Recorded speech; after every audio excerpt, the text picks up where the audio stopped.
A silent clay army has guarded a secret for more than 2,000 years.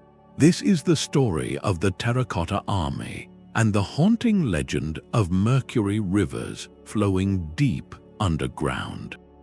By the end, you will understand how modern science is confirming an ancient tale many thought was pure fantasy.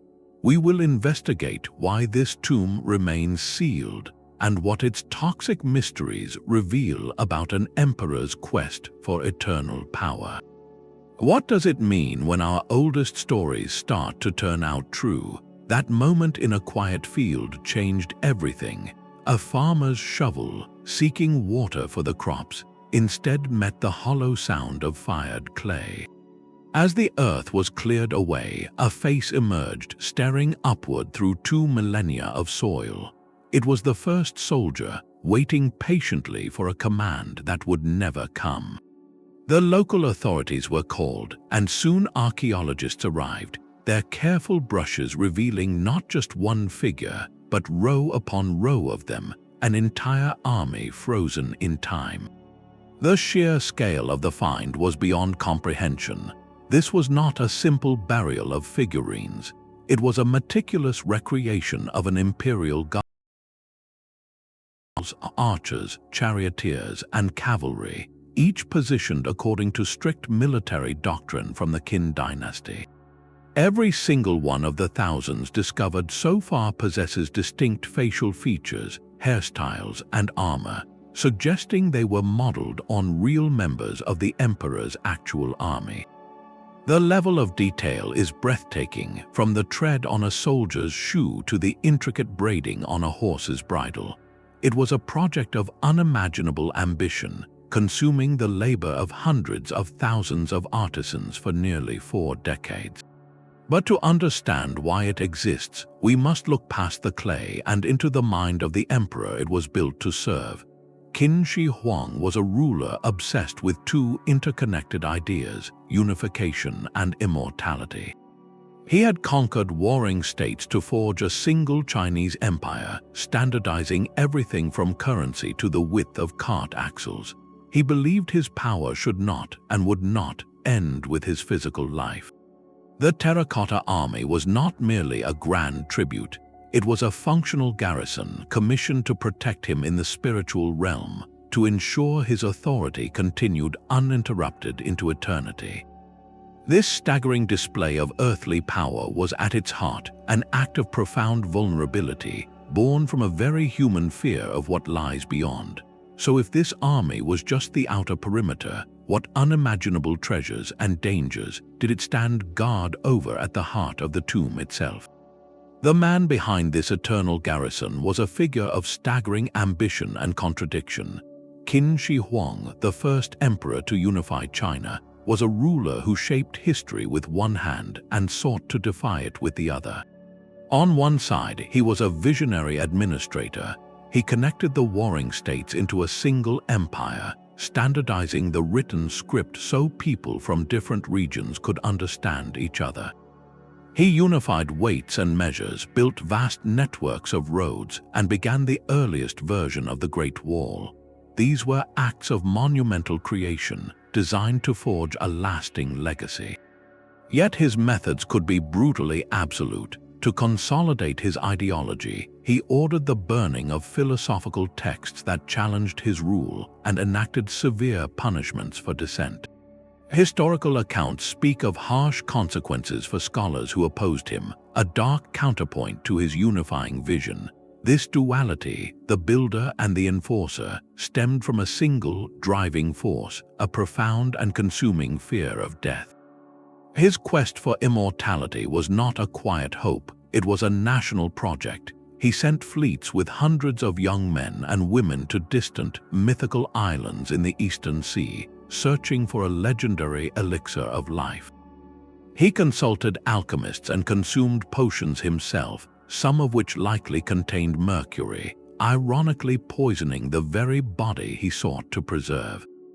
This desperate longing for permanence found its ultimate expression in the silent, dusty plain near his capital. The Terracotta Army was the practical solution to a spiritual problem. If he could not live forever in flesh, then he would rule forever in spirit. This clay legion was his insurance policy for the afterlife, a permanent military to secure his power in the unseen world. But this army was only the outermost defense. All of his fears, his ambitions, and his resources were funneled toward one final, secret project, the heart of the mystery, his tomb beneath an unexcavated earthen mound. Ancient historians wrote of its wonders, describing a miniature universe with rivers of shimmering mercury flowing under a jeweled sky. For centuries, these accounts were dismissed as fanciful legend, the exaggerated gossip of a bygone era. But what if they were not exaggerations at all? What if we have been reading a literal blueprint all along? The most detailed description we have of that hidden world comes from a single, remarkable source. Written about 100 years after the emperor's passing, a text known as the Records of the Grand Historian provides a tantalizing glimpse inside the sealed tomb. Its author, Sima Qian, was a court historian who compiled stories, official records, and oral traditions into a monumental work. His account of the emperor's burial site is both meticulously specific and wildly imaginative. He describes a vast underground palace, its ceiling inlaid with pearls and gems to mimic the constellations of the night sky. He writes of ingenious mechanical traps, crossbows rigged to fire automatically at anyone who dared to disturb the eternal rest within. And then he presents the most enduring and puzzling detail of all. He claims the artisans created miniature replicas of China's great geography, crafting models of the Yangtze River, the Yellow River, and even the vast sea. And these were not static models. Sima Qian states, and I am paraphrasing here, that they used mercury to make these rivers and seas flow and circulate. This single sentence has echoed through the centuries. For generations, scholars read this and saw a beautiful metaphor, a poetic way of saying the emperor's tomb contained a symbolic map of his domain. The idea of actual rivers of liquid metal seemed like a flight of fancy, an allegory for the emperor's wealth and power that should not be taken literally. After all, how could such a thing even be engineered, let alone maintained deep underground for thousands of years? The mercury detail was often treated as the clearest sign that Sima Qian was blending fact with legend. But what if everyone had it backwards? What if the mercury was not the embellishment but the one concrete, verifiable fact in the entire account? This shifts the entire mystery. Sima Qian's writing transforms from a book of myths into a potential guidebook, a set of clues left for a future age that possessed the tools to check them. His credibility as a historian who painstakingly recorded names, dates, and administrative details forces us to take his description seriously. It sets the stage for a very modern investigation where ancient text meets cutting-edge science. The question is no longer whether we believe the old stories, but whether we can prove them. To grasp the true ambition of this project, you must see beyond the soldiers. The Terracotta Army, for all its grandeur, is just the outermost guard post in a sprawling necropolis, a meticulously planned city for the dead that mirrors the emperor's living capital of Xianyang. This sacred complex covers an area estimated at nearly 38 square miles. It is not a single tomb, but an entire administrative and spiritual landscape buried for eternity.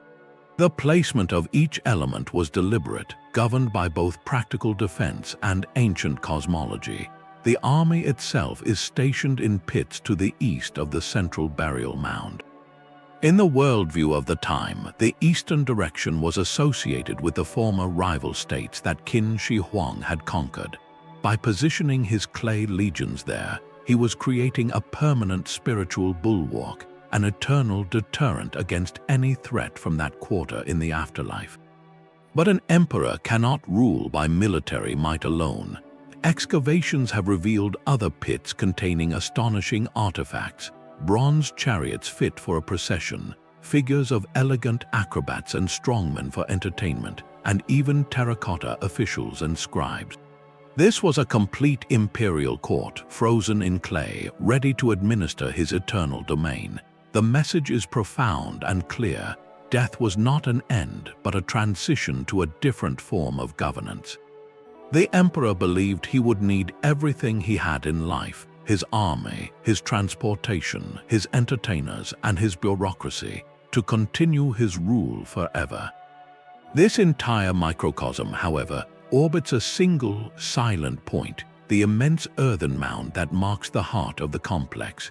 Unopened and untouched for over 2 millennia, this mound is believed to house the emperor's chamber itself. It is here, deep within this sealed core, that the legends of jeweled ceilings and, most tantalizingly, flowing Mercury Rivers are said to reside. The outer city confirms the emperor's literal mindset. If he built a full bureaucratic court, why would he stop at a symbolic map? This logical progression turns our attention from the grand layout to the specific, toxic secret that might lie at its center. If the Mercury was real, how could we possibly know without breaking the seal? Standing before them, you are not looking at a regiment of identical dolls. You are looking at a crowd. The true magic of the Terracotta Army lies in its profound humanity, in the thousands of unique faces staring back through time. Each soldier is an individual. Archaeologists have catalogued variations in everything from the intricate knots of a topknot to the subtle arch of an eyebrow, from the set of a determined jaw to the gentle curve of a smiling lip. Some have meticulously carved mustaches or sideburns, others are clean-shaven. Even their ears, a feature often overlooked, are distinct, with differences in lobe shape and cartilage detail that feel startlingly personal. This was not mass production in our modern sense. The leading theory suggests that while bodies were made from modular molds for efficiency, the heads and faces were individually sculpted, likely by different artisan teams who may have used living members of the imperial army as their inspiration. The result is an eternal muster roll, a census in clay, preserving the diverse features of a real military force from over 2,000 years ago. But to see them as we do today, in muted tones of fired earth, is to miss half the story. When they were first arrayed in their pits, this army was spectacularly colorful. Traces of pigment reveal they were once painted in vivid lacquers, rich reds and greens, deep blues and purples, with detailing on armor and sashes. They were a brilliant polychrome guard, their lifelike faces framed by colorful uniforms. Exposure to air and humidity when the pits were opened caused most of that paint to flake away almost instantly, a loss that haunts conservators to this day. This incredible investment of artistry, from unique faces to vibrant paint, was far more than aesthetic. It was functional to their spiritual purpose. In the belief system of the time, for these figures to serve as effective guardians in the afterlife, they needed to be complete vessels. A generic statue might be an idol, but a carefully rendered, individually characterized, and brightly adorned figure could hold a specific essence, a spiritual identity. They were not just representing an army, they were becoming one. Each clay soldier assigned a permanent post in the emperor's eternal defense. This attention to the individual soul of each piece makes the central mystery of the tomb even more compelling. If this much care was taken for the outer garrison, what profound, even dangerous, measures were taken to preserve the emperor himself within his sealed chamber? The scale of this operation defies easy understanding. To create over 8,000 life-sized, uniquely detailed figures was not an act of artistry alone. It was an act of industrial engineering centuries ahead of its time. This was mass production in antiquity, a logistical puzzle solved with breathtaking efficiency. The artisans did not sculpt each soldier from a single block of clay. Instead, they pioneered an assembly line process. Torsos were formed from thick slabs of local clay, coiled and smoothed into basic shapes. Legs were solid pillars for stability, while arms were hollow to make them lighter and to prevent cracking during firing. These components were created in workshops using reusable molds, ensuring consistency in posture and armor type. The real individuality came from the heads and faces, which were sculpted separately, with wet clay added to basic molded forms to create the distinctive features we see today. Once all the pieces were leather hard, they were carefully joined together with more wet clay, the seams smoothed over to create a seamless whole. Then came the most delicate and dangerous phase, the firing. Constructing kilns large enough and hot enough to fire a life-sized clay statue without it exploding or warping was a technological marvel in itself. These were not small pottery ovens, they were substantial industrial furnaces, likely built near the site, capable of reaching and maintaining the intense, even temperatures required for days on end. The logistics are staggering, managing the supply of clay, water, and fuel, coordinating thousands of artisans across specialized tasks, and ensuring the safe transport and assembly of these fragile, heavy figures into their final positions underground. The weapons they held were equally advanced. Each soldier was originally armed with real bronze weapons, swords, spears, dagger axes, and crossbows with intricate trigger mechanisms. When discovered, many of these blades were still sharp, a fact attributed to an early form of chromium plating that prevented tarnish. This suggests a sophisticated understanding of metallurgy that would not be seen again in the West for over 2,000 years. This entire endeavor, from quarrying clay to forging swords, required the absolute power of a unified state. Historical estimates suggest the project consumed the labor of hundreds of thousands of workers over nearly 4 decades. It was a national project that defined the Qin era, marshalling the empire's entire productive capacity toward a single, eternal goal. The human cost of such an undertaking, in an age of manual labor, would have been immense, a testament to the emperor's will that reshaped the landscape and the lives of a generation. Yet this monumental effort was just the beginning. If the outer perimeter required this level of resources and innovation, what does it imply about the resources poured into the one place no one has seen, the sealed chamber at the heart of it all? Mercury occupies a strange and powerful place in this story, a shimmering thread connecting ancient belief to modern science. Known as quicksilver for its liquid, silvery flow, this metal captivated alchemists for centuries. In the quests of Qin Shi Huang's era, it was more than just a curious substance. It was seen as a key to physical transformation and eternal life. Alchemical texts spoke of Mercury's unique properties, its refusal to solidify, its metallic sheen, as evidence of a transcendent, almost magical essence. Consuming it in elixirs was believed to purify the body and grant immortality, a tragic irony given its devastating toxicity.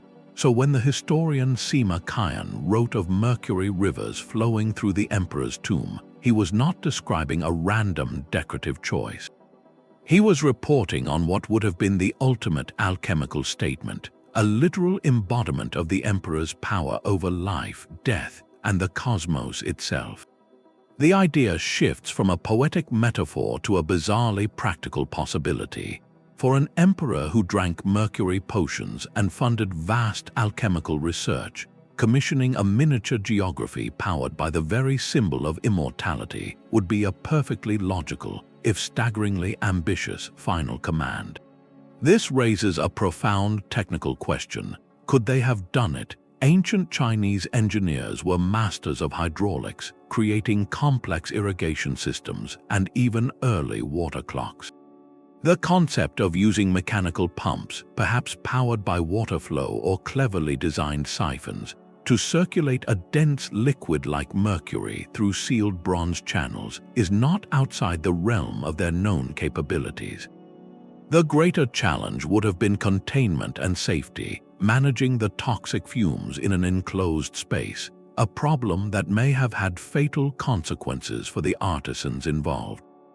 Yet if the description was not literal, its symbolic weight is equally heavy. Controlling the rivers of China was a primary duty of any ruler, essential for agriculture, transport, and preventing devastating floods. A map of Mercury Rivers would then be a powerful declaration, a claim that the emperor's authority now extended eternally over the very lifeblood of the land. So which is it, an engineering marvel or a symbolic map? For over 2,000 years, this was a debate confined to scrolls and scholarly discussions. Then, in the late 20th century, science provided a way to ask the tomb itself. Researchers began to conduct geochemical surveys of the vast earthen mound. Using sensitive instruments, they sampled the soil at various points, testing for unusual concentrations of elements. The results were startling. The soil directly above the suspected location of the central chamber showed mercury levels significantly higher than the surrounding area. In some spots, the concentration was nearly 100 times the normal background level for that region. This was not conclusive proof of flowing rivers, but it was undeniable evidence of a massive, contained mercury source deep within the sealed structure. The legend was no longer just a story, it was a measurable anomaly. This scientific validation transformed the entire site. It meant the ancient accounts contained a core of factual truth, making the other descriptions of jeweled ceilings and mechanical traps suddenly more credible. It also presented a stark, modern dilemma. The mound is now understood to be both an unparalleled archaeological treasure and a potential environmental hazard. Disturbing the structure could release concentrated mercury vapors, posing serious risks to any excavators and possibly leaching into the local groundwater. The very thing that confirms the legend also guards the tomb more effectively than any terracotta soldier ever could. This leaves us at a fascinating crossroads where respect for the past, the safety of the present, and the burning curiosity to know the truth are locked in a delicate balance. What do you do when the key to unlocking history is also a serious poison? The soil itself began to whisper the tomb's secrets. In the 1980s, a team of Chinese researchers approached the silent mound not with shovels but with science. Their goal was simple yet revolutionary: to listen to what the earth could tell them without ever breaking the seal. They conducted meticulous geochemical surveys, taking core samples of soil from across the vast site and analyzing them for unusual elements. What they found was not a whisper but a shout. The soil directly above the suspected location of the central burial chamber showed mercury concentrations that were off the charts. In some spots, the readings were up to 100 times higher than the natural background levels found in the surrounding farmland. This was not a vague trace, it was a dramatic, localized anomaly, a chemical signature screaming from deep below. Think of it like this: if the entire necropolis were a human body, this geochemical survey was like taking its temperature. One specific spot was running a very high fever, pointing directly to an internal condition no one could see. The mercury was not flowing in liquid rivers through the topsoil, of course. The leading interpretation is that over 2,000 years, the mercury from whatever source lies within, whether a still circulating system or vast stored quantities, very slowly seeped its vapors upward. These vapors then condensed and were absorbed by the soil particles directly overhead, creating this intense, pinpoint chemical hotspot. It was a ghostly residue, the faded breath of an ancient marvel. This single data point changed everything. For the first time, a detail from Sima Qian's 2,000-year-old text had a physical, measurable counterpart in the real world. The legend of the Mercury Rivers transformed in that moment. It was no longer just a poetic story to be debated by historians. It was now a scientific hypothesis to be investigated by archaeologists and chemists. The mound was not merely a burial site, it was a controlled experiment that had been running for millennia, and the initial results were confirming the oldest lab notes we had. This finding did more than validate an old story. It redefined the entire challenge. The question was no longer if something remarkable was down there, but how it was engineered, and more pressingly, how we could ever safely reach it. The Mercury was both the clue and the lock, inviting the world to look closer while guarding the door with a silent, toxic threat. If basic soil sampling could reveal this, what might more advanced eyes see? The soil's chemical whisper was only the first clue. To truly understand the hidden world beneath the mound, archaeologists needed a way to see through the earth itself. Out of profound respect for the cultural treasure and a clear-eyed recognition of the hazards within, the decision was made: the central tomb would not be excavated. Instead, science offered a different kind of key, a suite of eyes that could peer through layers of soil and time without ever touching a single brick. This is the realm of modern remote sensing, where the ground itself is asked to reveal its secrets. Tools like ground-penetrating radar send pulses of energy deep into the earth, listening for the echoes that bounce back from changes in density. Resistivity surveys measure how easily electrical currents pass through the soil, revealing differences between solid earth, buried walls, and empty spaces. Magnetic gradiometry detects subtle variations in the magnetic field, pinpointing the locations of fired clay, kilns, or large metal objects. Think of it as giving the entire necropolis a detailed medical scan, creating a three-dimensional X-ray of history. The data these tools have compiled is nothing short of breathtaking. They have mapped a vast, sprawling complex beneath the earthen mound. The structure is not a simple burial chamber, but a multi-leveled, stepped pyramid, its walls reinforced with layers of pounded earth and timber, designed to withstand immense pressure for eternity. The scans reveal a labyrinthine network of chambers and passages, rooms of different sizes and orientations that hint at a deliberate, ceremonial layout.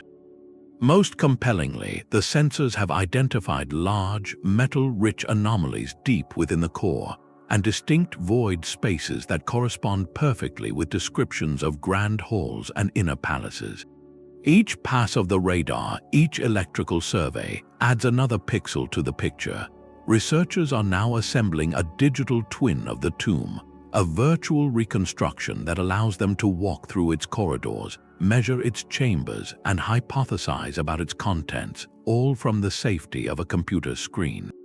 This virtual exploration preserves the physical integrity of the site for future generations, when perhaps even more delicate technologies might allow for a safe entry. It is a patient, respectful dialogue with the past, where every new scan asks a question and the silent earth, in its own way, begins to reply. We are no longer guessing about what might be down there, we are mapping it. This digital blueprint raises an even more precise and haunting question. What do these ghostly outlines on a screen tell us about the final, frantic efforts to secure this place for eternity? That digital map reveals a treasure, but it also outlines a trap. The decision to leave the central tomb sealed is not born from a lack of curiosity, but from a deep and sobering respect for what could be lost. It is a calculated pause, a promise to the future that we will not rush in where even time has tread lightly. The risks are not hypothetical, they are etched into the very history of the site itself. We have already witnessed a small-scale preview of the potential for loss.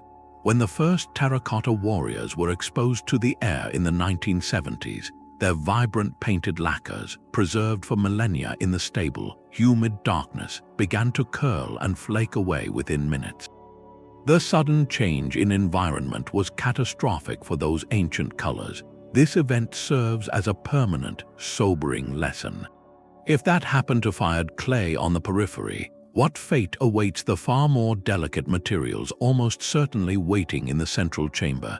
Think of silk banners, lacquered wooden artifacts, perhaps even organic remains, all preserved in a delicate equilibrium for over 2,000 years.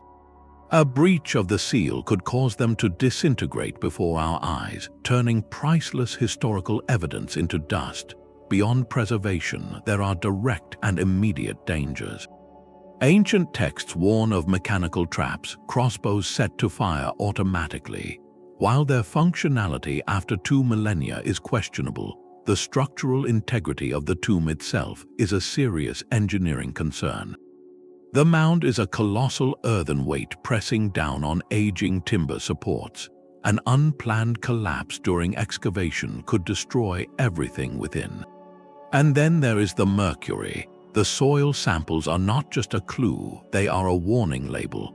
Disturbing the chamber could release concentrated clouds of toxic mercury vapor, posing an acute health risk to any archaeological team and potentially creating an environmental hazard. So the world's archaeologists face a dilemma of heartbreaking proportions. They possess the map to one of history's greatest secrets, and the wisdom to know that opening it now might mean destroying it forever. The prevailing consensus in the international community is one of remarkable patience. They view the tomb not as a site to be plundered, but as a singular time capsule, a letter from the past that we only get to open once. The goal is not to see what is inside as soon as possible, but to ensure that when we finally do, we can preserve every word, every image, every artifact for all the generations to come. This means waiting for technology to advance to the point where we can create a controlled environment within the tomb itself, perhaps a permanent climate-controlled dome, or robotic tools so delicate they can work without disturbing the ancient air. It is an exercise in humility, acknowledging that our current tools are still too crude for such a delicate task. The greatest act of discovery, in this case, may be the decision to wait. This ancient fascination with mercury flowed like a hidden current across the world. While the Chinese legend is staggering in its scale, the symbolic power of this liquid metal resonated deeply in other great civilizations. Far across the ocean, the Maya rulers of Mesoamerica were laid to rest in tombs dusted with a brilliant vermilion powder. This was cinnabar, a mineral that is the primary ore of mercury. For the Maya, its vivid red hue was not merely decorative, it was profoundly sacred, symbolizing life, blood, and the vital essence that powered the cosmos.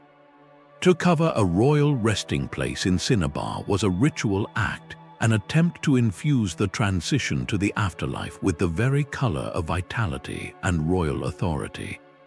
It connected the ruler to the gods and to the enduring cycle of life, a different cultural expression rooted in the same mesmerizing material. Across the Mediterranean, the Romans were well acquainted with mercury, which they extracted from cinnabar mines in Spain. They valued it for practical purposes, using it in cosmetics and medicines, and even in early industrial applications like gilding. They understood its toxic nature, but were also captivated by its strange, dual nature as both a metal and a liquid, an embodiment of transformation. These scattered examples from different continents reveal a fascinating pattern. From the Americas to Eurasia, ancient cultures that had no contact with one another independently recognized something extraordinary in mercury. Its silvery flow defied the solid state of other metals. Its reflective surface seemed to capture light and hold it. Its origins deep within the earth connected it to hidden chthonic powers. In every case, it was elevated from a simple substance to a symbol, a bridge between the mundane world and the realms of permanence, divinity, and eternal power. This shared human impulse makes the Chinese application not an outlier, but the ultimate crescendo in a global theme. Where others used dust or small quantities for ritual anointment, Qin Shi Huang's vision operated on a completely different magnitude. He did not just anoint his tomb with mercury, he sought to command it, to engineer it into the literal landscape of his afterlife, creating a functioning, miniature empire powered by the substance of immortality itself. His project was the most ambitious technological and spiritual expression of a very old idea. Seeing this wider context reframes the legend. It is no longer a bizarre, isolated story, but the most extreme and literal realization of an ancient dream shared by kings and emperors worldwide, the dream of using the Earth's most mysterious elements to conquer time itself. The shimmering rivers below ground were not just an engineering feat, they were the final, desperate experiment of a lifelong quest. To grasp their true meaning, we must enter the smoky workshops of the early Chinese alchemists, a tradition known as Weiden or external alchemy. These were not mere mystics, they were proto-scientists operating on a profound and dangerous principle that the human body, like base metals, could be purified and perfected. They believed the natural world held secrets to transcendence, and that by mastering the transformations of matter, one could master the transformation of the self. Their laboratories were filled with furnaces and crucibles where they obsessively processed minerals, seeking to unlock their hidden powers. Cinnabar, that brilliant red ore of Mercury, was of paramount importance. When heated, it releases silvery liquid mercury, a stunning metamorphosis from red stone to flowing metal. To the alchemist, this was a sacred revelation, a visual proof of nature's ability to change its fundamental state. If a rock could become a liquid metal, why could not a mortal body become an immortal one? The logical yet tragic next step was to consume these transformed substances, to internalize their perceived power. Elixirs were concocted from cinnabar, mercury, lead, and even gold, all in the belief they would confer longevity or eternal life. The bitter irony, lost on them at the time, was that these very concoctions were often fatally toxic, slowly poisoning the seekers they were meant to elevate. Qin Shi Huang was the most powerful patron this pursuit ever had. He funded expeditions and gathered masters of the craft, eagerly consuming their potions. Historical accounts strongly suggest that these elixirs, laden with mercury and other heavy metals, contributed significantly to his declining health and ultimate passing. He was literally killed by the very substance he believed would save him. This casts the mercury in his tomb in a completely new and deeply poignant light. Its presence is no longer just a symbol of wealth or a map of rivers. It becomes the ultimate alchemical statement. If consuming mercury in life failed to grant immortality, then perhaps being immersed in it, surrounded by its transformative essence for eternity, would complete the process in death. The entire burial complex shifts in our understanding. It is not merely a tomb or a palace. It is a monumental laboratory, the final and largest crucible in the Emperor's grand experiment. Every terracotta soldier standing guard was, in a sense, protecting an ongoing reaction. This blurs the line between burial rite and scientific pursuit, making the site a haunting monument to a failed, yet profoundly influential, chapter in humanity's search to conquer its own limits.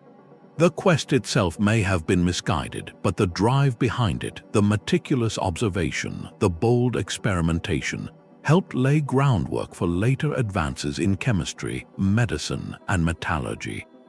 In seeking to define nature, they ended up documenting its laws in the most personal and costly way possible. The mercury was more than a toxic marvel, it was a language. To truly understand its purpose in the tomb, we must listen to what it was saying in the cosmology of its time. In ancient Chinese thought, the universe was a delicate, interconnected system of three realms: heaven, earth, and humanity. The emperor was not just a political ruler, he was the sacred pivot, the son of heaven, whose primary duty was to maintain harmony between these spheres. His actions, rituals, and even his physical presence were believed to influence the natural world, ensuring good harvests, preventing floods, and keeping the cosmic order in balance. This was not a passive belief, it was a framework for governance. Rivers were the vital arteries of this earthly body. The Yellow River and the Yangtze were not merely waterways, they were the lifeblood of civilization, dictating where cities could rise and fields could flourish. Controlling them through monumental irrigation projects and flood management, was the most visible proof of an emperor's mandate to rule. So when we hear of Mercury Rivers in a tomb, we are looking at the ultimate act of symbolic control. By recreating the empire's great rivers in a permanent, shimmering medium, Qin Shi Huang was performing a ritual for eternity. He was ensuring that his harmonizing influence, his very sovereignty over the land, would continue flowing uninterrupted beyond his own life. This connects to one of China's most foundational myths, the story of Yu the Great. Legend says that in antiquity, the land was ravaged by a terrible 9-year flood.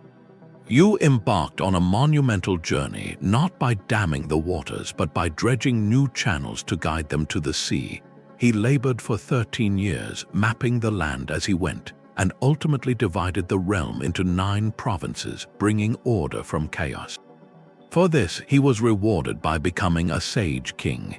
His story is the archetype of righteous rulership, control through understanding and alignment with nature's patterns. Many scholars now see a direct parallel. The layout of the entire necropolis, with its central mound and surrounding pits, is thought to mirror the ancient concept of the 9 provinces. The Mercury Rivers, then, are not a random decorative choice. They are the completion of Yu's work, frozen in time.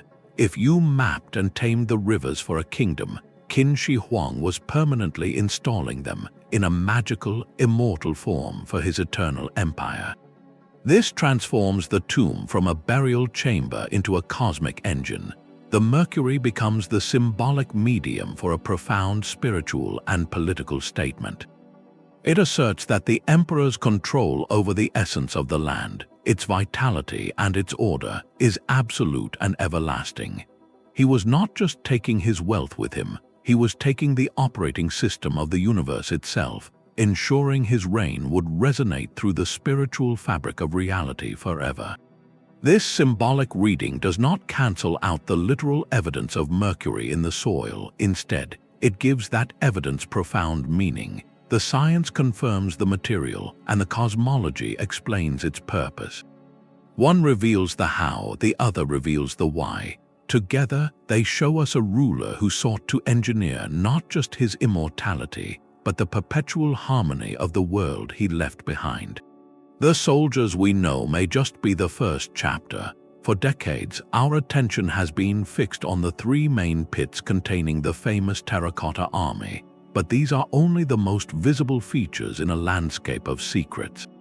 The true scale of the necropolis is a puzzle still being assembled, piece by invisible piece. Recent advances in remote sensing technology, the same tools that mapped the central tomb, have begun to scan the wider area, and the results are quietly revolutionary. The data suggests a sprawling, intricate network that may extend far beyond the current archaeological park. Scientists have identified hundreds of smaller, unexcavated anomalies scattered across the surrounding fields and villages, each a potential pit containing more figures, artifacts, or even entirely new categories of discovery. Some of these signals are faint and puzzling, hinting at structures unlike anything we have seen before. Could there be repositories for ceremonial objects, archives on bamboo slips, or workshops for the artisans themselves? The most compelling theories, based on subtle geological patterns and magnetic gradients, propose that the entire complex is not a contained city, but a vast, connected system potentially stretching for miles. Imagine the logistical footprint required to build and supply such a project, the roads, kilns, quarries, and worker settlements that would have vanished back into the earth. These would leave their own faint signatures, traces of a temporary city that served the eternal one. Each non-invasive scan adds another layer of complexity, painting a picture of a funerary project so ambitious that its full boundaries have yet to be found. This means the 8,000 soldiers we have catalogued could represent a single division in a much larger, hidden force. It forces a humbling realization that after 50 years of study, we may have only uncovered the outermost courtyard of a palace with countless rooms. This profound uncertainty is what fuels both meticulous science and boundless imagination. It reminds us that the first emperor's final command was not just to build a tomb, but to weave a mystery into the very land, ensuring that his greatest secrets might remain perfectly hidden, waiting for a future that can finally see them. The silent army stands as a monument to a force far larger than itself. To understand the true scale of this endeavor, you must look past the clay and bronze and into the lives of the people who shaped it. Historical records from the era state that the construction of the mausoleum required the labor of over 700,000 individuals. This was not a volunteer workforce. These were conscripts, men taken from their homes and farms across the newly unified empire, pressed into service for a project that would outlive them all. Their lives were defined by the monumental task before them. The work was ceaseless and physically punishing, involving quarrying tons of earth, hauling timber, firing kilns that roared with heat, and moving colossal statues into place with nothing but ropes, ramps, and human strength. The risk of accident or injury was a constant shadow. In an age before modern medicine, even a minor infection from a cut or a broken bone could lead to serious health challenges. Many would have faced the hardship of working in all seasons, their time measured not in years, but in the slow progress of the mound rising against the sky. It is a sobering truth that for many of these individuals, this site became their final resting place. Yet within this vast sea of forced labor, there existed islands of extraordinary skill. Mixed among the conscripts were master artisans, potters with generations of knowledge in their hands, metallurgists who understood the secrets of bronze, and painters who mixed vibrant pigments. These skilled workers left behind faint echoes of their identities. On the hidden surfaces of the terracotta statues, pressed into the wet clay before firing, archaeologists have found small stamps and delicate inscriptions.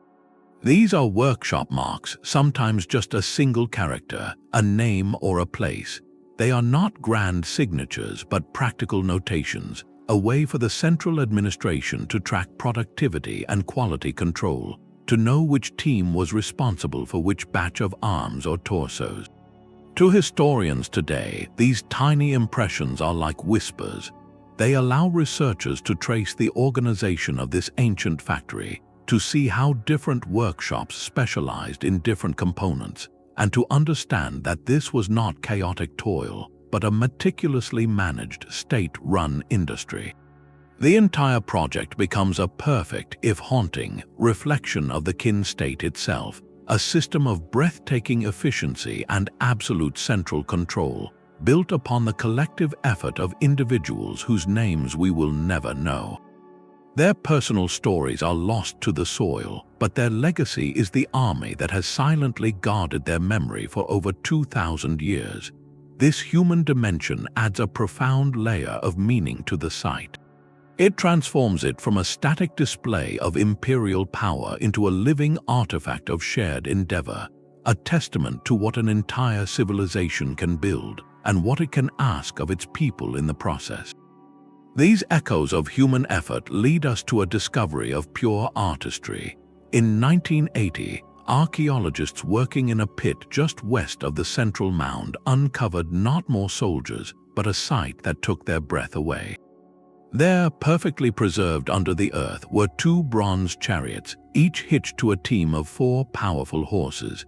They were not full-sized, but crafted at about half scale, a choice that makes their staggering detail even more astonishing. To stand before them is to witness the absolute zenith of ancient metallurgy, a technical achievement that remains almost unbelievable. These are not solid statues. They are intricate, functional machines composed of over 7,000 individually cast bronze pieces. Artisans forged each tiny component separately: the reins, the bridle ornaments, the flexible chains, even the nails in the wheels, and then soldered them together with a precision that rivals modern engineering.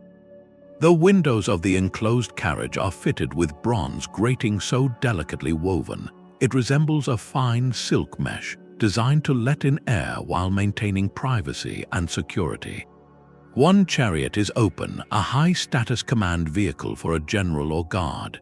The other is a fully enclosed, box-like carriage with a curved roof, complete with small windows and a door at the back. This was likely the emperor's personal transport, a mobile sanctuary for his soul to journey in eternal comfort and safety through the afterlife. The level of thought is breathtaking. Every surface is adorned with swirling cloud patterns and geometric designs, all inlaid with touches of gold and silver. The horses themselves are dynamic, their muscles taut, their ears alert, forever poised to leap into motion at their master's command. These chariots are a direct, tangible promise. They are a physical sample of the craftsmanship, luxury, and sophistication that the historical texts describe within the tomb itself. If the peripheral pits contain artifacts of this breathtaking quality, what does it imply about the objects chosen to accompany the emperor into his very burial chamber? The chariots whisper of a hidden world where bronze might flow like fabric and artistry defies the passage of millennia. The very soil of the burial mound holds a deeper story than we once thought. Beyond the chemical signature of Mercury, the earth itself is a layered archive, a silent witness to the world in which this tomb was built. Scientists have begun extracting long, slender cores from the ground around the necropolis, pulling up cylinders of compacted history. Within these samples, they search for tiny, resilient clues, like ancient pollen grains preserved for millennia. By identifying these microscopic fossils, researchers can reconstruct the climate and vegetation of the Qin Dynasty era. Was the landscape around the tomb a lush, forested area, or a drier, more open plain? What crops were being grown by the local communities? This pollen analysis paints a vivid environmental backdrop for the construction, telling us about the weather the workers endured and the natural resources they would have used. It transforms the site from an isolated monument into a moment frozen within a living, breathing ecosystem. This environmental record continues far beyond the Qin period. Each layer in the soil core represents a different chapter in time, showing how the climate shifted, how forests receded or expanded, and how human agriculture altered the land over the subsequent 2,000 years. The elevated mercury levels we discussed earlier become part of this geological story. They are not just an archaeological clue, but a distinct, human-made layer in the Earth's own timeline, a permanent chemical marker of one emperor's monumental ambition. This is where the investigation truly becomes interdisciplinary. Archaeologists collaborate with climatologists, geochemists, and botanists, blending their tools to ask bigger questions. How did ancient projects of this scale affect the local environment then? And what can this teach us about the long-term footprint of human activity on the planet? The tomb complex, in this light, becomes a unique laboratory for studying humanity's relationship with nature across an incredible span of time. The Mercury anomaly is a stark reminder that our most profound endeavors can leave traces that endure long after our stories are forgotten, etching our choices directly into the earth we leave behind. That silent, ancient gaze now meets our own in museums across the world. The Terracotta Army has stepped out of the archaeological journals and into the global imagination, becoming a cultural icon as recognizable as the pyramids. It is a story that travels, and with each retelling, its legend grows. Documentaries bring the excavation to life on screen, their cameras gliding over the pits as narrators speak of emperors and immortality. Blockbuster adventure films and popular video games weave tales around the site, often casting the Mercury Rivers as a source of supernatural power or a deadly trap guarding fantastic treasure. Best-selling novels spin mysteries where the clay soldiers hold the key to modern-day conspiracies. In these fictional worlds, the line between the historical record and the haunting legend beautifully blurs. The Mercury is no longer just a geochemical anomaly. It becomes a liquid curse, a magical elixir, or the fuel for a lost technology. This pop culture echo chamber does something remarkable. It keeps the mystery warm. It introduces the wonder of the site to people who might never pick up a history book, ensuring that each new generation looks toward that Chinese mound with a sense of awe and curiosity. Of course, this also means that for many, their first encounter with the first emperor is through a lens of fantasy. The disciplined, historical reality of the Qin state can get overshadowed by tales of booby traps and immortal armies. Yet even this embellishment speaks to a deeper truth. The raw materials of the story, the scale, the secrecy, the toxic river, are so inherently dramatic that they demand to be mythologized. The facts are compelling enough to inspire the fiction. Beyond the screen and the page, the warriors undertake a different kind of journey as emissaries. Major museums in London, Paris, New York, and countless other cities have hosted touring exhibitions where a select few soldiers stand guard in climate-controlled cases. Visitors from all walks of life can come face to face with a figure from 2 millennia past, studying the individual features carved by a long-forgotten hand. In these quiet, hallowed spaces, the pop culture noise fades away, replaced by a direct, humbling connection to human artistry and ambition. The warriors, in their travels, have become ambassadors of an ancient civilization, symbols of a cultural legacy that commands universal respect. They transcend their original purpose as imperial guards to become something more universal, a mirror for our own collective fascinations. They make us think about the lengths we go to in order to be remembered. They remind us of the awe we feel in the presence of time, and the stories we tell to make sense of our own fleeting moment within it. The army is no longer just about one man's quest for eternity. It is about humanity's endless conversation with the past and our shared wonder at what still lies hidden, waiting in the silent earth. That vibrant army of color we imagine was almost lost forever. When the first warriors were lifted from their dark, humid resting place, a silent catastrophe unfolded. The ancient lacquer paint, preserved perfectly for over 2,000 years in a stable environment, met the modern air. Within minutes, the moisture in the clay body evaporated, and the delicate painted layers, no longer supported, began to shrink and curl. They flaked away like autumn leaves, leaving behind the familiar gray clay we see today. This heartbreaking event was a profound lesson for archaeology, a stark reminder that excavation is not just an act of discovery, but an irreversible change.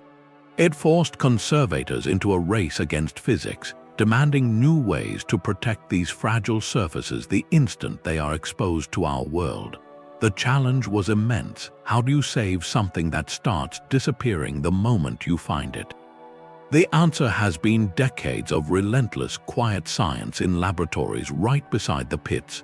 Today, when a new fragment is uncovered, the response is immediate and precise. Conservators use fine mists of chemicals like polyethylene glycol, a gentle consolidant that seeps into the lacquer, reinforcing its structure and bonding it to the clay beneath before the damaging drying process can begin. Each colored patch is treated almost like a living tissue, stabilized in situ before the figure is ever moved. Then comes the next phase of defense, the environment itself. The warriors now reside in display halls where the air is carefully controlled, with constant temperature and humidity levels that mimic the stable conditions of their long burial. The display cases are more than glass boxes. They are miniature biospheres engineered to hold time at bay. This relentless battle against decay highlights a central, humbling truth of modern archaeology.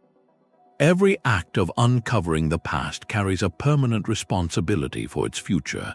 The techniques pioneered here, born from necessity in those early moments of loss, have become a global standard.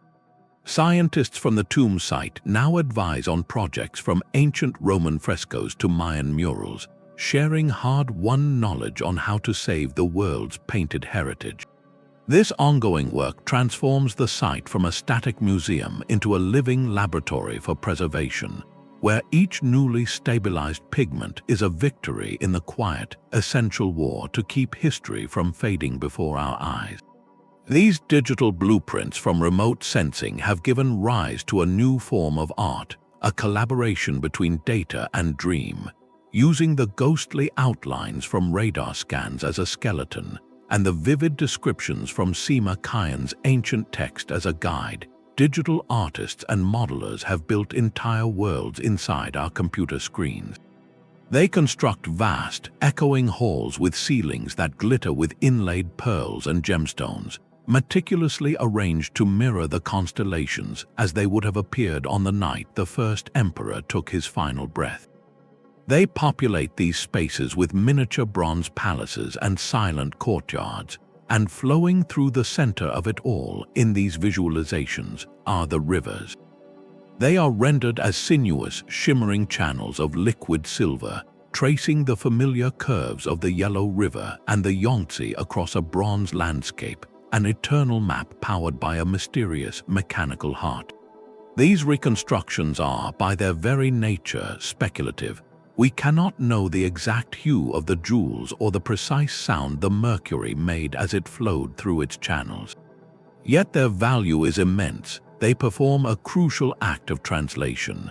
They turn abstract archaeological data and centuries-old prose into something our minds can walk through, something our eyes can truly see. For the public, it transforms a historical mystery from a dry academic topic into a visceral, breathtaking experience. You are no longer just hearing about a tomb, you are standing inside it, feeling the scale, and understanding the overwhelming ambition it represents. For researchers, these models are not answers, but tools for asking better questions.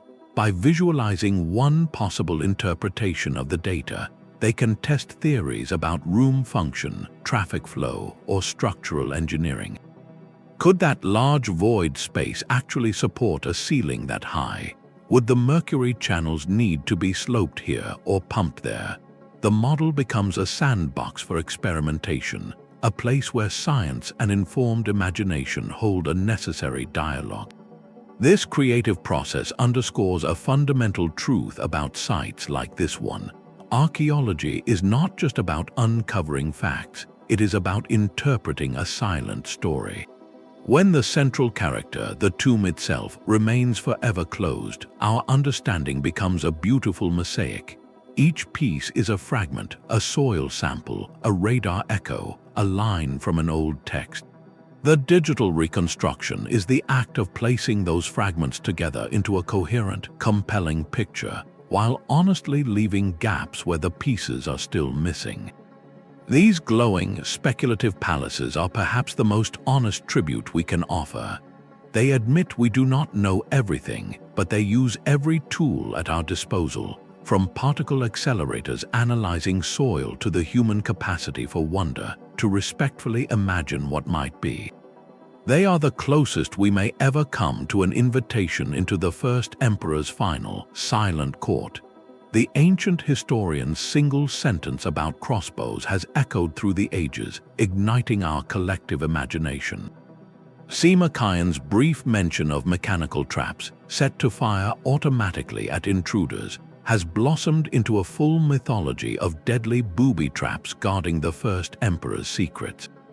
It is a compelling image, one that feels ripped from a Hollywood adventure, with pressure plates on the floor and poisoned darts hidden in the walls.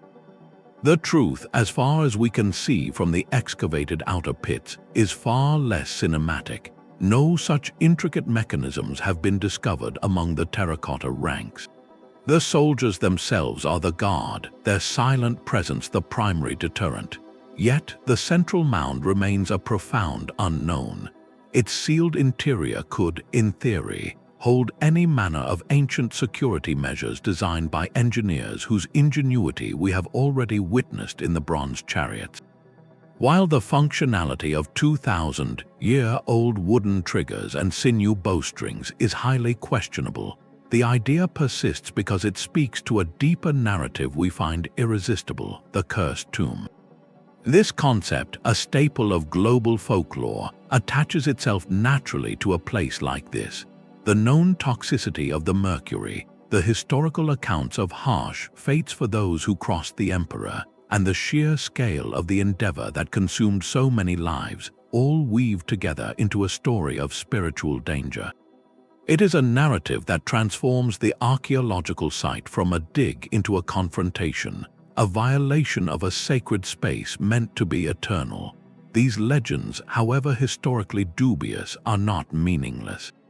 They reflect a timeless, almost instinctive human caution. Across cultures, stories warn against disturbing the resting places of the powerful, speaking to a universal respect for the finality of death and the potential consequences of arrogance. They add a thrilling, chilling layer to the mystery, a whisper that perhaps some doors are meant to stay closed. For the scientists on the ground, however, the real dangers are far more pragmatic and immediate. Their concerns are not about mythical curses, but about the very real physics of a decaying structure. The primary risk is one of structural instability, the possibility that breaching the tomb could cause a catastrophic collapse of Earth onto the fragile treasures within, or that shifting the delicate environmental balance could cause priceless artifacts to vanish before they can even be documented. This tension between legendary peril and practical hazard is what makes the decision to wait so wise. It acknowledges both the powerful stories we tell and the sober facts we must face, choosing patient preservation over the rush of a dramatic and potentially disastrous unveiling.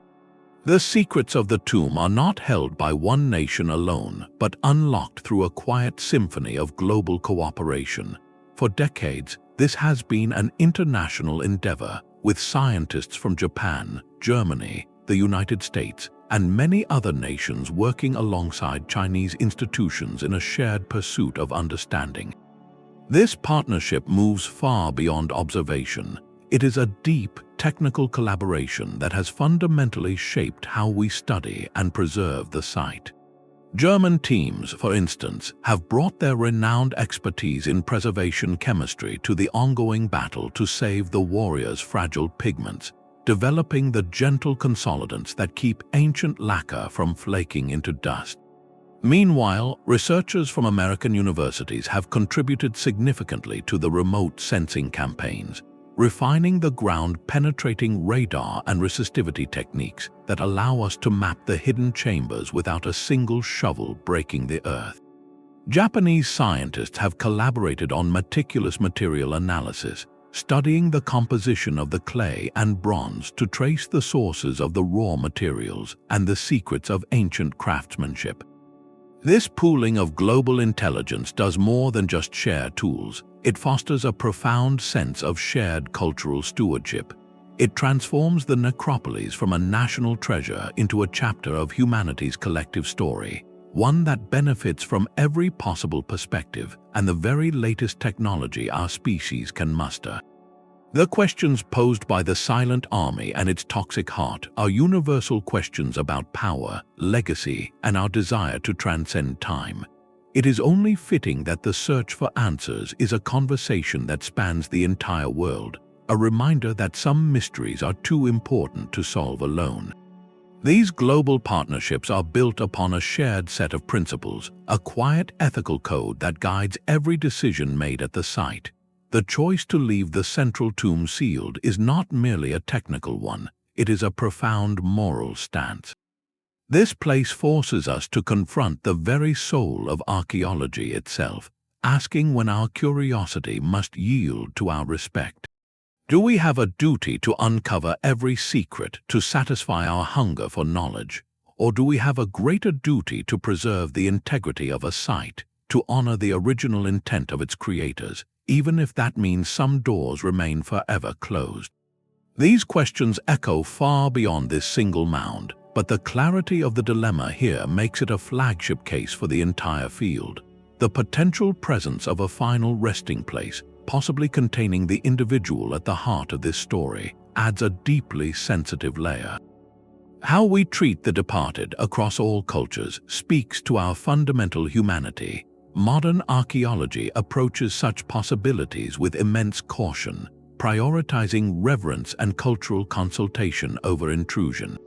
Every non-invasive scan, every soil sample taken from a distance, is a testament to this evolving ethic, a way of learning that seeks to listen rather than to take. Furthermore, the story written into the earth is not just one of imperial glory, but of the hundreds of thousands whose labor built it. This raises another challenging question. How do we memorialize a site constructed through such scale of effort, often under conditions of immense hardship? Do we focus solely on the artistic and technological marvel, or do we also ensure the narrative includes the human cost, honoring the anonymous individuals whose lives were forever changed by the project? The site becomes a classroom for discussing how history is told and whose stories we choose to amplify from the silent past. There is no single, easy answer to these debates. They live in the tension between discovery and preservation, between the desire to know and the wisdom to wait. The ongoing research model here suggests a possible path forward, one where patience is a virtue and technology serves as a bridge, not a battering ram. It proposes that sometimes the most profound act of understanding is to acknowledge what we are not yet ready to know, protecting the mystery until we can meet it with the reverence it deserves. This thoughtful hesitation itself tells a story, one about our own time and the values we bring to the conversation with history. That mastery of bronze was not an isolated achievement, but a sign of a much deeper technological culture. To see the potential Mercury Rivers as merely symbolic is to miss their staggering implication as an engineering project. The Qin artisans were not just artists, they were material scientists of their age, pushing the boundaries of the possible. Their work with bronze reveals a profound understanding of metallurgy, from alloy compositions to the precise control of heat needed for casting thousands of identical arrowheads or the 7,000 interlocking parts of a ceremonial chariot. Handling liquid mercury safely on any scale requires its own specialized knowledge. It begins with the ore, that brilliant red cinnabar. The process of heating cinnabar to release the silvery mercury within is a form of early distillation, a chemical transformation that would have been observed and meticulously controlled. This means the project supply chain started in mines, moved through furnaces, and required secure transport and storage of a notoriously difficult substance, all before a single channel was ever carved. If the goal was a circulating system, the challenges multiply exponentially. Mercury is heavy, corrosive, and its vapors are hazardous. Containing it would demand perfectly sealed conduits, likely made of lacquered bronze or ceramic, engineered to withstand pressure and corrosion for centuries. To make it flow would require principles of hydraulics, perhaps using gravity-fed channels carved at precise slopes, or even mechanical pumps powered by water or clever clockwork mechanisms. This moves the discussion from a question of belief to one of practical problem solving. It asks us to re-evaluate the Qin not solely as the brutal unifiers of history books, but as visionary engineers who combined raw ambition with technical skill. Their greatest constructions were not just walls and armies, but ideas made physical. The potential Mercury system represents the pinnacle of this mindset, a dangerous fusion of practical engineering and alchemical mysticism. It was a high-stakes experiment where the ultimate client demanded a perpetual monument, and the solution lay in manipulating one of nature's most enigmatic elements. This reframes the entire tomb complex. It becomes a technical manual written in soil and metal, a record of a civilization that looked at a toxic, shimmering liquid and saw not just a symbol of immortality, but the working fluid for an emperor's eternal engine. The scale of the necropolis is a truth we are only beginning to measure. For every famous terracotta soldier standing in the main pits, there are hundreds of secrets still sleeping in the surrounding earth.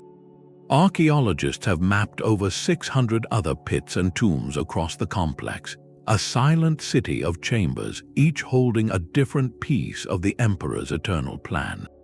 Some of these have been carefully opened, revealing astonishing artifacts that reshape our understanding. There are pits filled not with soldiers, but with life-sized suits of stone armor, meticulously carved from limestone plates linked with bronze wire. These are not for the living, they are ceremonial armor for the spirit army, a display of infinite resources in the afterlife. Other pits hold the remains of rare birds and exotic animals, perhaps a symbolic menagerie or offerings for perpetual hunting grounds.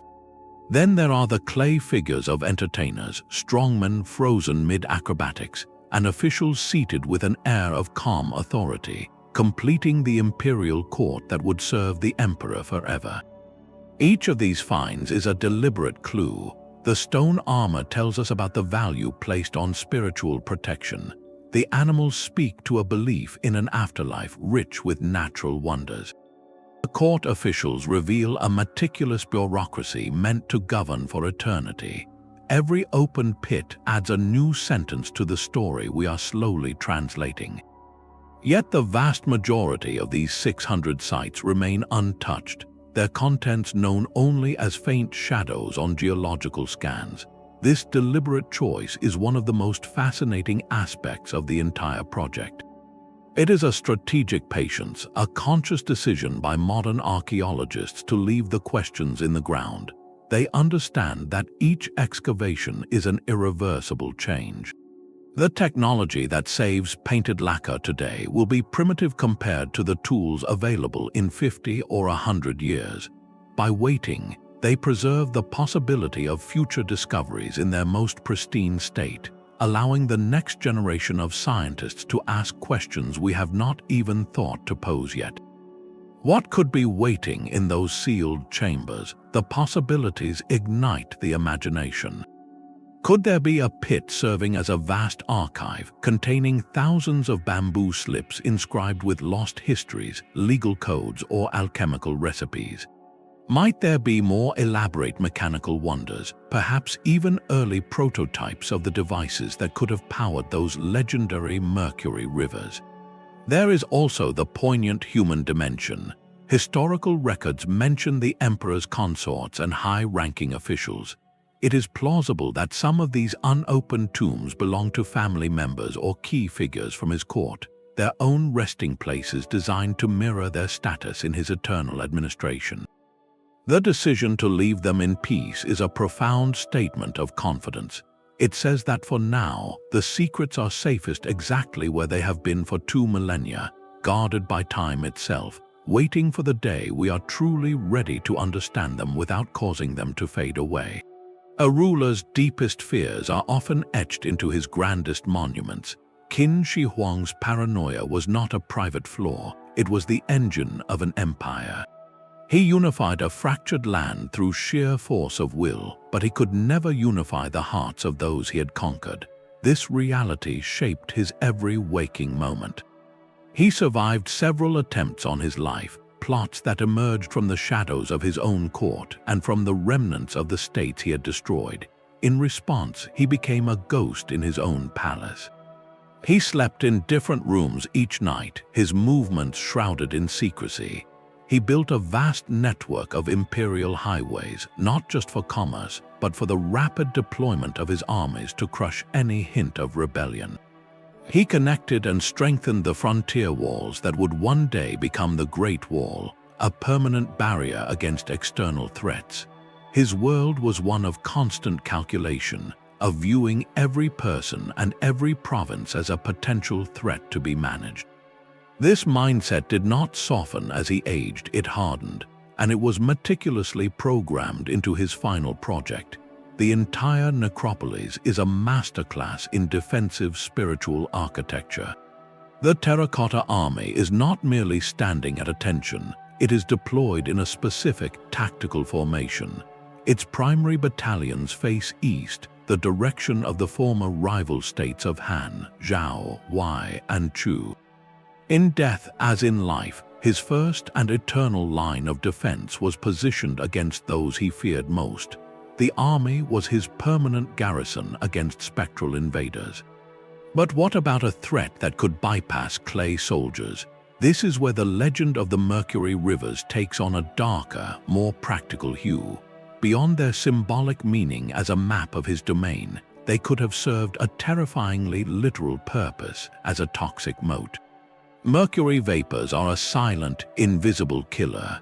An elaborate system of channels filled with the liquid metal would create a poisonous atmosphere within the burial chamber, a final, elemental trap for any spirit or grave robber daring enough to cross that threshold. It transforms the chamber from a sacred resting place into the ultimate fortified bunker. Every detail suggests a ruler who believed the afterlife would be a continuation of the struggles he faced on Earth, a realm where envy, ambition, and retribution followed you beyond the grave. He could trust no minister, no heir, no conquered king in this world or the next, so he sought to command the very fabric of reality itself, using rivers of quicksilver and regiments of clay to enforce an eternal peace through eternal vigilance. His tomb is therefore a perfect paradox, a place of unimaginable artistry built by a mind consumed by fear, a sanctuary designed as a fortress, reflecting the tragic truth that the greatest power sometimes builds the most isolated throne. The Mercury's ghostly signature is now being read with tools of extraordinary precision. Where earlier surveys confirmed its presence, new techniques are beginning to trace its shape. Scientists now employ a method called atomic fluorescence spectroscopy, which acts like a chemical microscope for the soil. It does not just detect mercury, it maps its concentration with incredible detail, pixel by pixel, across the vast mound.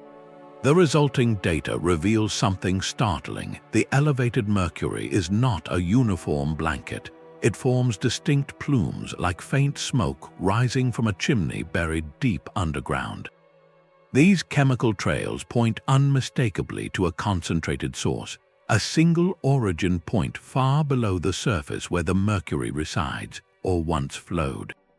This pattern is crucial. It strongly suggests the ancient artisans did not simply sprinkle mercury throughout the tomb. They created a specific, contained system. The debate now centers on what form that system took. One prominent theory proposes vast networks of sealed bronze channels, engineered to carry the liquid metal in a perpetual circuit, mimicking the great rivers. Over centuries, corrosion from groundwater or seismic shifts could have created tiny breaches, allowing mercury to seep out and create the plumes we detect today. Another model suggests a more static design, perhaps a single, large ceremonial pool or a series of reservoirs representing lakes and seas, their surfaces shimmering for eternity. By analyzing not just how much mercury is in the soil, but its chemical state, how it bonded with other elements over time, researchers can begin to reconstruct its journey. This forensic chemistry helps answer practical, modern questions. How fast is the mercury migrating? Is there a risk of it reaching groundwater? What would be the safety protocol if the mound were ever opened? Each soil sample refines a digital model of the hidden chamber, turning speculation into a quantifiable risk assessment. The legend of the Mercury Rivers has thus evolved into a sophisticated environmental puzzle. We are no longer just asking what the emperor believed. We are calculating the physical legacy of his beliefs, measuring how one man's dream of eternity continues to interact with the very earth that holds it. This desire to carry one's world into the next life is a story humanity has told itself for millennia. Across vast distances and unconnected cultures, we find the same profound impulse to build a bridge between this world and the next using the most precious things we know. Ancient Egyptian pharaohs had the ceilings of their burial chambers painted with intricate maps of the night sky, a celestial guidebook to navigate the afterlife among the eternal stars. In northern Europe, Viking chieftains were laid to rest in great ships, surrounded by their weapons and goods, because the afterlife was envisioned as a journey across dark waters, requiring a sturdy vessel and a full crew. These are cosmic and nautical maps, respectively, each culture using its own symbolic language to chart the unknown. What makes the first emperor's version so distinct is its startlingly literal and administrative character. He did not just paint stars or provide a ship, he commissioned a functioning model of his empire's most critical infrastructure, its rivers. His was a hydraulic map, a bureaucratic blueprint for eternity. Where others sought to join the cosmos or embark on a voyage, he sought to govern. This comparison transforms his tomb from a bizarre historical footnote into a brilliant, if extreme, variation on a timeless theme. It reveals that the core dream is universal, to preserve our identity, our authority, and our understanding of order beyond the veil. The materials chosen are always the key. The Egyptians used gold, the color of the sun god's flesh.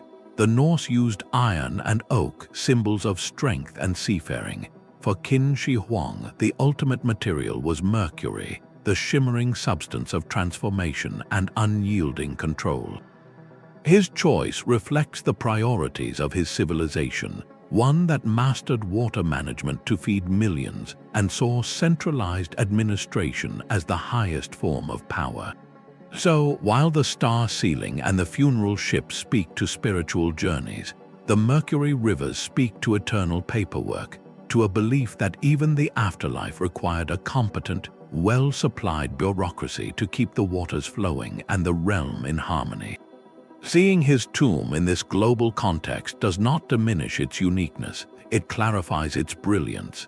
It was the most ambitious attempt ever made to file a permanent change of address for an entire system of governance, using the most potent, dangerous, and magical material his world could provide. The ultimate test for these emerging tools may be waiting in that silent Chinese mound. Our ability to finally see inside the first emperor's sealed chamber likely hinges not on bigger shovels, but on technologies that sound like science fiction. One of the most promising is called muon tomography. It works by harnessing cosmic rays, particles that constantly rain down from space. As these muons pass through the Earth, they are absorbed differently by dense materials like stone or metal versus empty spaces like chambers or tunnels. By placing sensitive detectors around the burial mound, scientists could, in theory, create a three-dimensional X-ray image of the entire internal structure, revealing the layout of halls, corridors, and any large metal objects with far greater clarity than current methods allow. It is like using the sky itself as a light source to photograph the past. Beyond muons, researchers speculate about even more delicate sensing. Future advancements in neutrino detection or quantum gravity gradiometry might one day allow us to discern not just the shape of a room, but the density and composition of objects within it, distinguishing a bronze statue from a lacquered wooden chest from outside the walls. The dream for purists, however, is a form of exploration that is truly non-invasive. Imagine a future where roboticists and archaeologists collaborate to create swarms of microscopic nanobots or thread-thin endoscopic cameras equipped with their own microclimates. These could enter through a borehole no wider than a pencil, traveling through the ancient air without disturbing it, sending back real-time visuals from a world untouched for 22 centuries.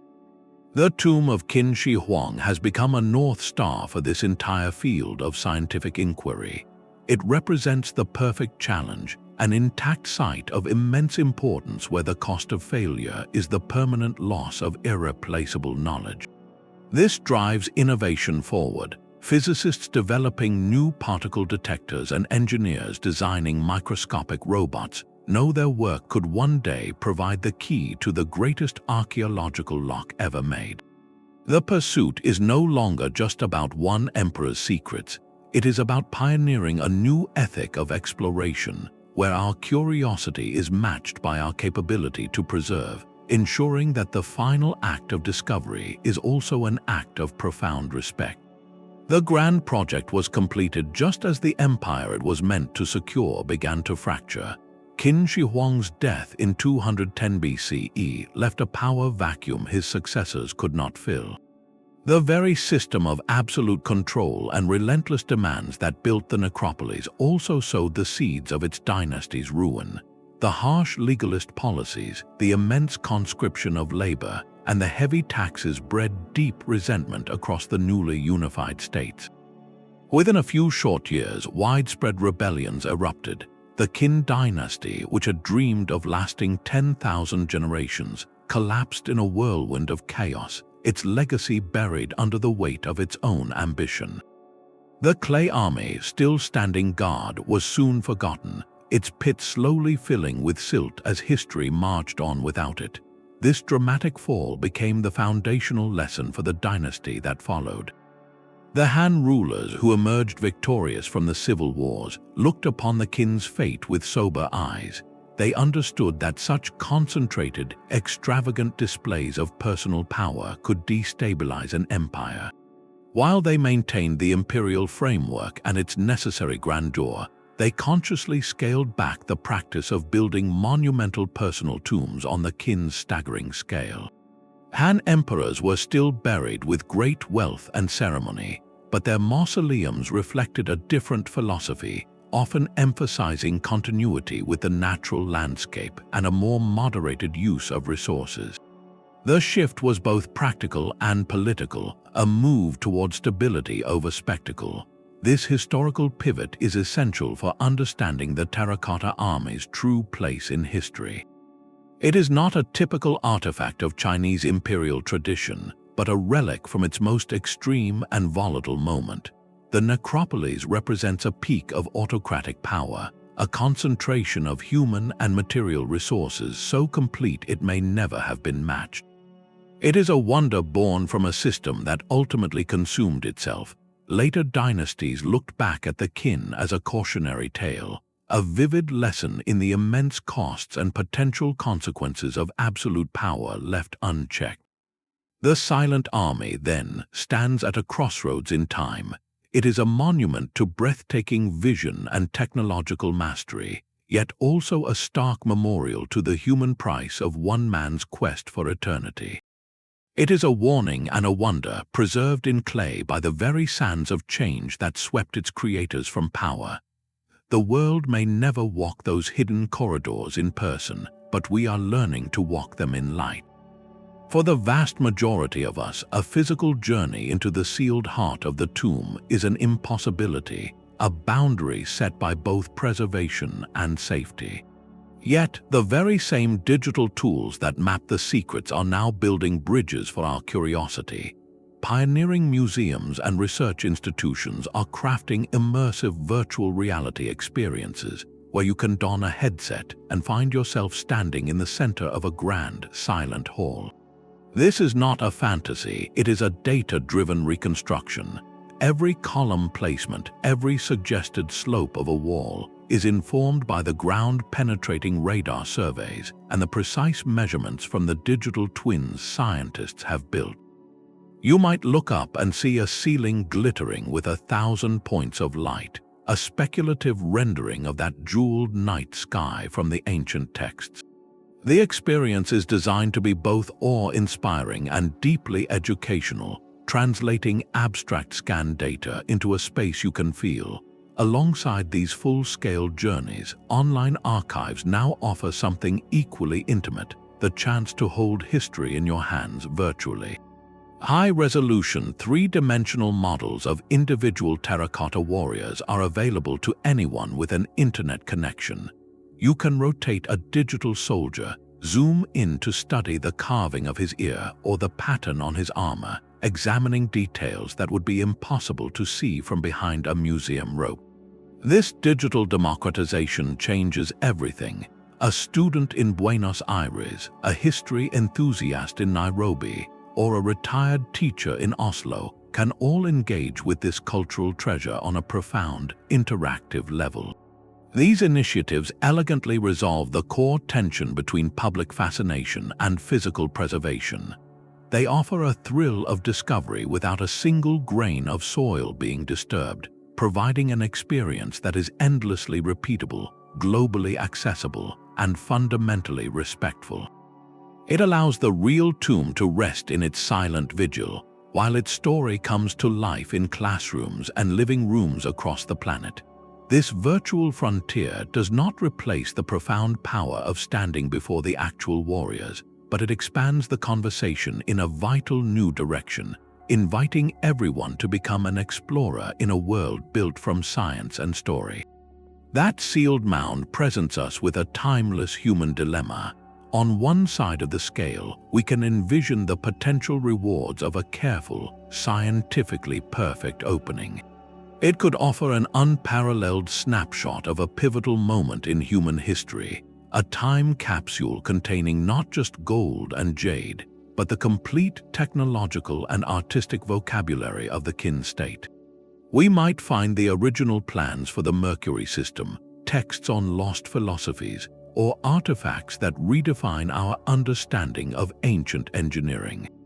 The knowledge locked inside could fill libraries and rewrite chapters of our shared past. That is a powerful temptation for any generation that values understanding. Yet the other side of the scale holds a sobering and permanent truth: the risk of irreversible loss. Every act of excavation is an environmental shock. We have already witnessed how quickly painted lacquer can vanish upon contact with modern air.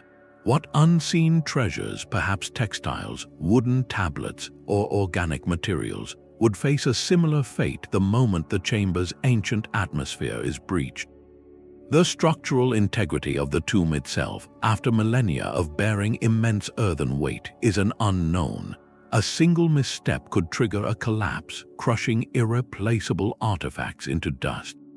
And of course, there is the ever-present toxic whisper of the Mercury, a literal poison guarding the metaphorical heart. The decision, therefore, is not a simple yes or no. It is a technological and ethical calculus, a complex equation where the variables are constantly changing. It asks whether a future generation will develop tools so delicate they can enter without disturbing, perhaps microscopic robots that can map and sample without altering the climate, or advanced imaging that can see through walls with such fidelity that opening them becomes unnecessary. We must wait for the day when our ability to preserve definitively outstrips our desire to discover. In the meantime, the tomb's enduring silence teaches us a profound and perhaps unexpected lesson. It shows us that learning to live with a great mystery can be a form of wisdom. Our modern world often operates under the assumption that every question must have an immediate answer, that every lock must be picked. This site challenges that impulse. It suggests that sometimes the most respectful act is not to unveil, but to safeguard, to protect the question itself for those who come after us. The unopened tomb becomes a monument to patience, a reminder that our conversation with the past is a marathon, not a sprint. Its greatest gift may not be the treasures inside, but the perspective it offers from the outside, teaching us to value the journey of inquiry as much as the destination of an answer. A single farmer's shovel, striking clay instead of water, began a conversation that is still unfolding. The silent army and its toxic heart invite us into a timeless dialogue, one that speaks across centuries about the raw power of human ambition and our deepest longing to outrun time itself. We have walked from that accidental discovery in a quiet field to the high-tech scans that map hidden palaces without disturbing a single stone. We have peered into the mind of an emperor who sought to govern eternity, marveled at the artisans who gave individuality to thousands of clay faces, and witnessed the scientists whose tools listened to the whispers of the soil. At every turn, we have faced the profound ethical questions that this site demands of us, questions about preservation, respect, and the wisdom of patience. Flowing through the center of it all is that shimmering, toxic thread, the Mercury. Whether it was a literal, engineered river or the ultimate alchemical symbol, its presence is the undeniable core of the legend, a bridge between an ancient text and a modern scientific anomaly. It connects the dream of a ruler to the measurable reality of our world, As we step back now, leaving those eternal sentinels to their quiet vigil, we carry away more than just facts about clay and metal. We carry a deeper understanding of a shared human impulse, the incredible, sometimes terrifying, lengths we will go to in our quest to be remembered, to leave a mark that the centuries cannot erase. This story is not finished. Each new technological advance, from muon tomography to virtual reconstructions, adds another sentence to a narrative written in earth and data. The greatest lesson the tomb may offer is not about what lies inside, but about how we choose to approach the profound mysteries of our past. It teaches us that some secrets are preserved not by locks, but by our own reverence, and that the most powerful discoveries are sometimes the ones we have the wisdom to wait for. The army stands guard, the Mercury rests in its hidden channels, and the dialogue between ambition and eternity continues, silent, patient, and utterly captivating.